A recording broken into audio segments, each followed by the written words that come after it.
Ustadz Kainama tadi malam sudah berdialog dengan penuh eh, apa ya, penuh estetika. Saya lihat estetika, keindahan Insya dalam Allah. menampilkan data-data yang baru. Ya, kasihan sekali saya lihat mereka ini ya. Waktu debat cuma pelongo-pelongo, giliran di luar debat omongannya luar biasa tinggi sekali teman-teman. Cuma ya mau bagaimana lagi ya, namanya juga duo lawak ya.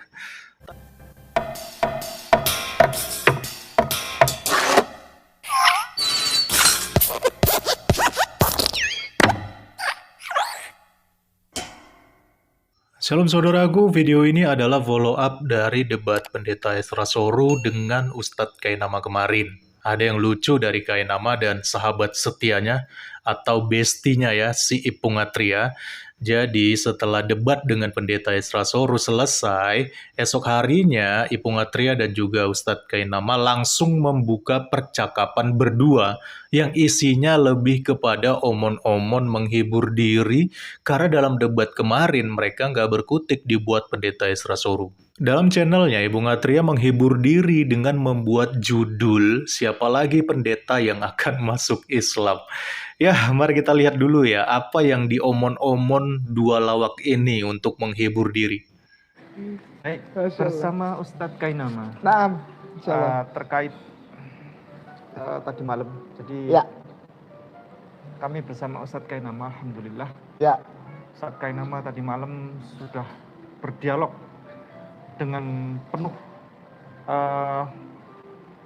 apa ya, penuh estetika. Saya lihat estetika, keindahan Insya dalam Allah. menampilkan data-data yang baru yang Pak Pendeta Ezra Soru itu saya lihat langsung beliau itu di luar ini prediksi. Iya, insya Di luar Allah. prediksi, dan beliau bahkan sepertinya kaget begitulah.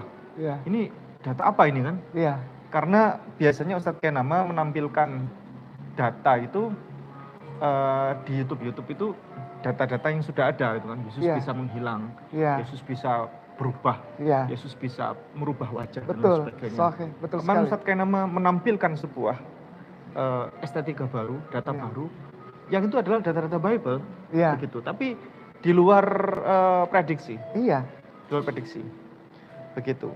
Dan harapannya insya Allah mudah-mudahan akan ada lagi banyak pendeta-pendeta yang Iya. bersedia berdialog. insya Allah dengan Kainama. Siap. Dengan- Karena begini, karena betapa sulitnya sekarang mencari pendeta yang mau diajak berdialog. Kemarin alhamdulillah hadir juga Bapak mantan pendeta dan Cemumek ya. Kebetulan Iya. beliau di Surabaya memang Naam, mengurus keluarganya yang di Surabaya. Jadi sampaikan disinggung juga oleh Bapak Pendeta Ezra Soru terkait kehadiran Bapak Pendeta, mantan pendeta dan Cemumek itu. Anda kan mantan pendeta dan lain sebagainya kan begitu kan. Nah beliau juga istilahnya gusar dengan banyaknya mantan pendeta, banyaknya pendeta yang masuk Islam sekarang itu Ustaz. iya pasti, Ya. pasti itu mengganggu sekali, mengganggu beliau. Saya juga sekarang lagi men-tracking mantan pendeta David dari gereja Advent. Saya lagi men-tracking Di beliau. mana? Surabaya? Jakarta. Jakarta? Ya, karena belum ada yang dulu ini apa namanya, dulu masuk Islam. Nah, Saya lagi kapan katanya men-tracking. dengar? Oh, udah lama Ustaz. Udah lama? Udah lama. Saya lagi mencari beliau. Allah. Lagi mencari beliau dari gereja Advent, pendeta David. David ya? Iya. Nah, ini fenomena pendeta-pendeta masuk Islam ini banyak Ustaz. Nah, Dan adanya dialog tadi malam itu, insya Allah kita nggak cari tujuan Pak Pendeta Ezra Soru masuk Islam, enggak. enggak. Jadi yang kita cari adalah supaya tujuannya masyarakat ini bertambah wawasannya. Iya itu aja. kecerdasan, Alhamdulillah, insya sehingga Allah. akal sehat ini bermain. Insya Allah, insya Allah. Bermain. Ya. Dan saya melihat dari dialog Ustadz Kainama, nanti mungkin Ustadz Kainama menambahkan ya. review Insya Allah, ya, insya Allah. bahwa historical Jesus itu sesungguhnya memang itulah yang membuat banyak orang Kristen ini penasaran Iya. dan ragu, Ustaz, Ya. tentang agamanya. Satu kata yang manis, ragu. Ya.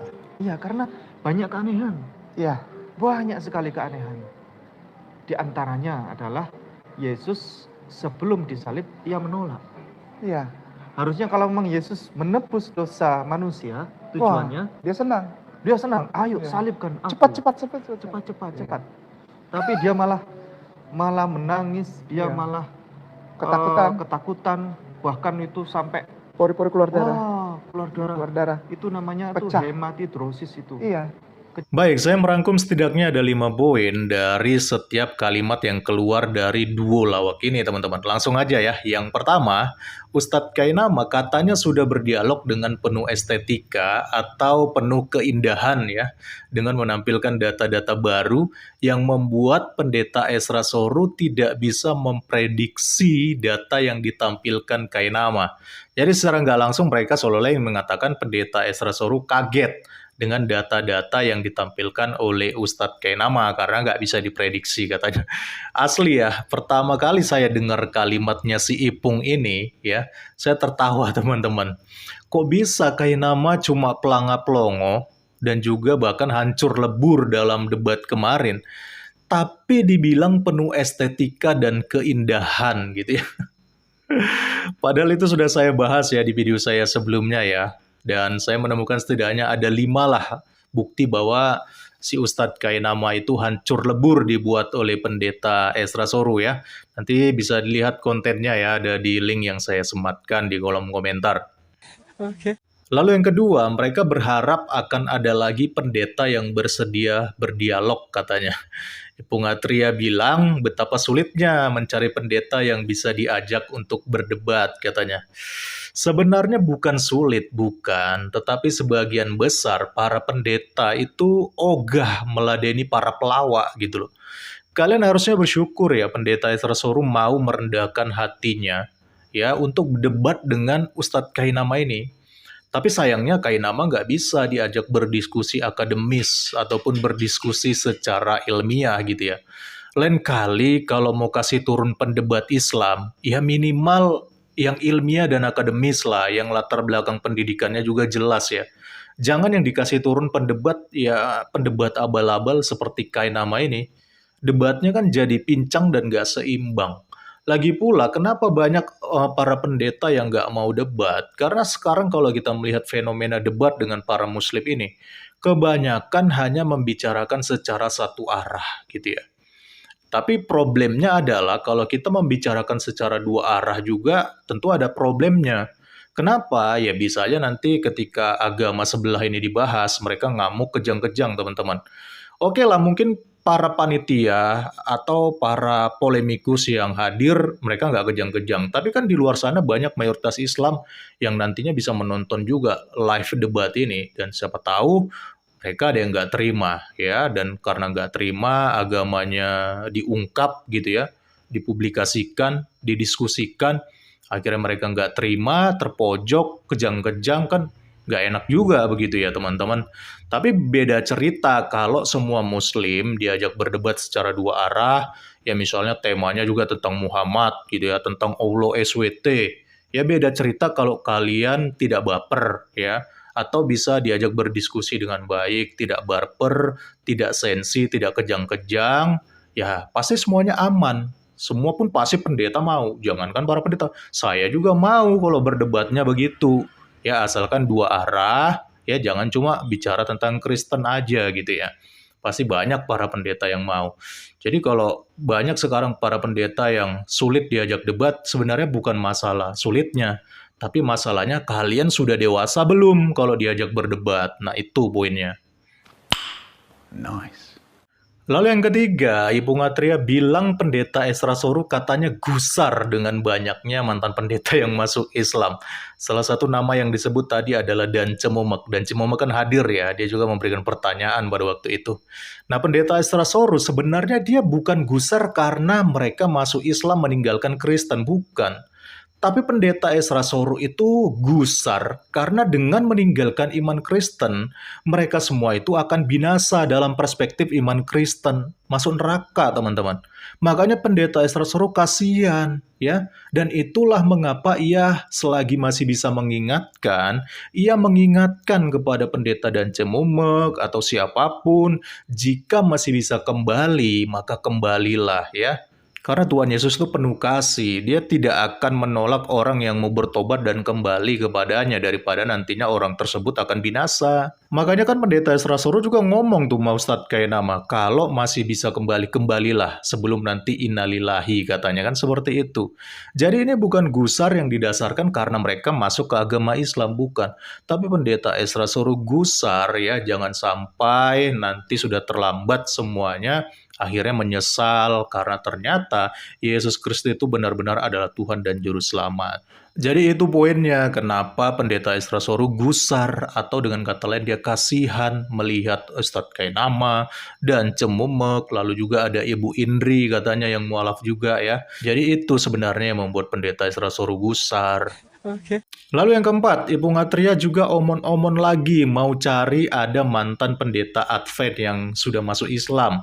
Namanya katanya pendeta David ya, jadi dia lagi mau cari ini pendeta. Jadi dia mengatakan fenomena pendeta masuk Islam itu ternyata banyak sekali ya.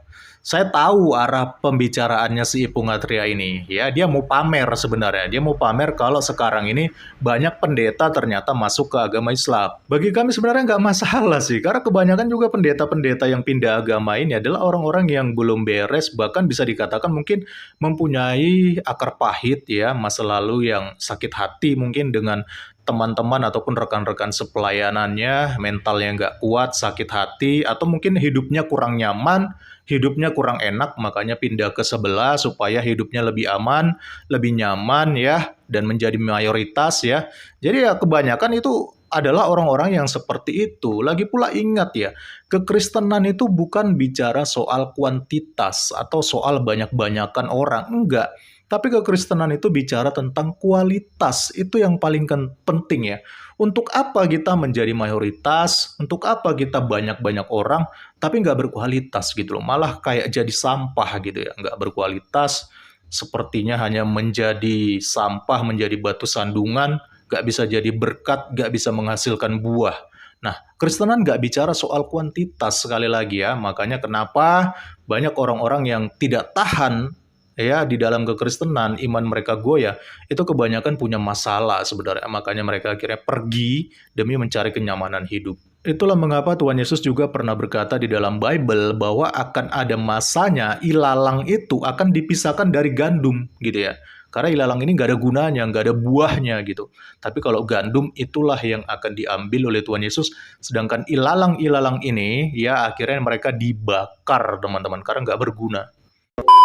Lalu poin yang kelima, Ibu Ngatria bilang dialog bukan mau cari tujuan supaya pendeta Ezra Soru masuk Islam katanya. Tapi mau bertujuan agar masyarakat bertambah wawasannya sehingga akal sehat bermain katanya. Waduh, wawasan apa yang mau diberikan Kainama dalam debat kemarin? Uang bawa data ilmiah saja tidak ada. Bawa data-data historical Jesus aja nggak ada. Tapi malah bawa satu data dari Google, hasil dari pencarian di Google gitu ya, data-data Google, lalu juga tafsiran-tafsiran hermeneutik dari beberapa ayat yang sudah ditafsirkan oleh Kainama ya di dalam Lukas, Matius dan sebagainya. Apa wawasan yang mau dapat dari situ?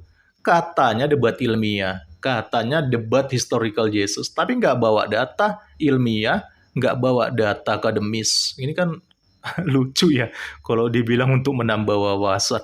Ya kalau pendeta Ezra Soru bolehlah kita bilang menambah wawasan, tapi kalau Kainama mohon maaf ya, bahkan ketika dalam sesi pertanyaan ya, dari semua penanya Kristen tidak ada satupun yang dijawab Kainama secara memuaskan.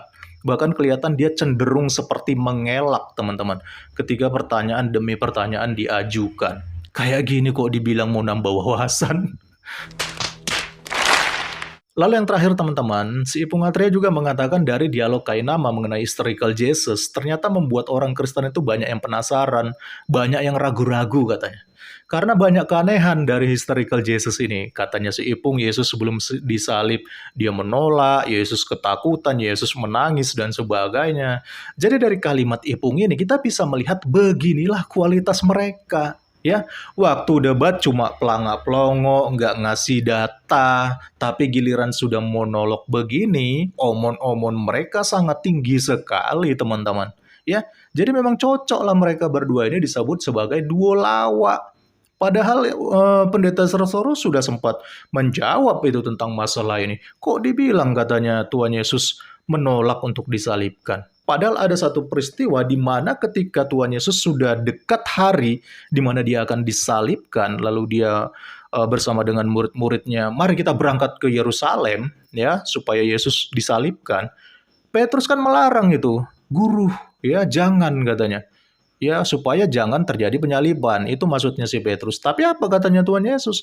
Dia bilang kepada Petrus, "Enyahlah kamu setan, karena engkau tidak memikirkan apa yang dipikirkan oleh Allah." Ya, jadi Petrus ini sebenarnya juga nggak tahu bahwa sebenarnya tujuannya Tuhan Yesus memang untuk disalib, menebus dosa, menebus dosanya Petrus juga. Tapi karena pada waktu itu Yesus belum paham, ya, lalu ketika Yesus sudah disalib, bangkit, barulah si Petrusnya paham. Jadi nggak ada dikatakan menolak. Justru misinya Tuhan Yesus datang ke dunia adalah untuk salib. Jadi jangan cuma omon-omon ya, Ibu Ngatria ya. Malulah. Masa ketika monolog begini baru kalian ngegosip. Giliran debat cuma pelangap-pelongo, nggak ngasih data apa-apa. Kacau, kacau. Oke teman-teman, jadi itulah omon-omon duo lawak dari Mualaf Center Hagia Sophia ini ya. Sebenarnya masih panjang sih omon-omon mereka ini. 1 jam lebih teman-teman di videonya. Tapi saya malas dengarnya sampai habis ya. Karena kebanyakan hanya menghibur diri, monolog, bahas Kristen. Ya, kasihan sekali saya lihat mereka ini ya. Waktu debat cuma pelongo-pelongo, giliran di luar debat, omongannya luar biasa tinggi sekali teman-teman. Cuma ya mau bagaimana lagi ya, namanya juga duo lawak ya. Tapi jujur, saya justru melihat salut ya dengan si Ipung Atria ini dengan kesetiakawanannya dia terhadap Ustadz Kainama. Walaupun dalam debat kemarin Kainama dipermak habis-habisan sampai gak berkutik oleh Pendeta Esra Soru, tapi Ipung Atria ini masih bisa menguatkan dan menghibur temannya si Kainama ini dengan mengatakan bahwa dialognya Kainama itu penuh estetika dan juga keindahan.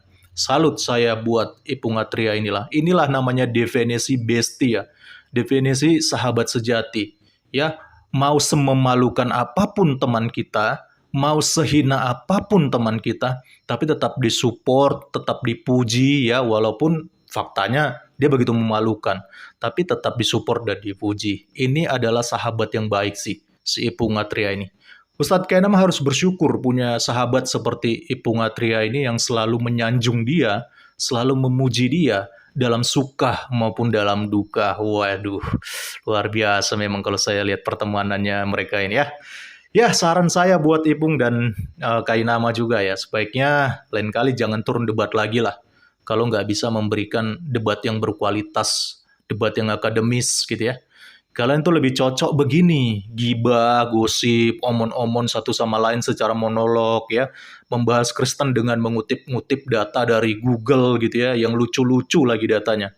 Ya, jadi kalian lebih cocoknya ke situ. Kalau debat jangan dulu lah, karena yang ada hanya cuma memalukan dan nggak berkualitas sama sekali. Karena pada dasarnya kalian itu seperti pelawak yang merangkap polemikus, ya, bukan orang akademis yang siap untuk berdebat. Jadi itu pesan saya, salam kritis, Tuhan Yesus memberkati. Salam.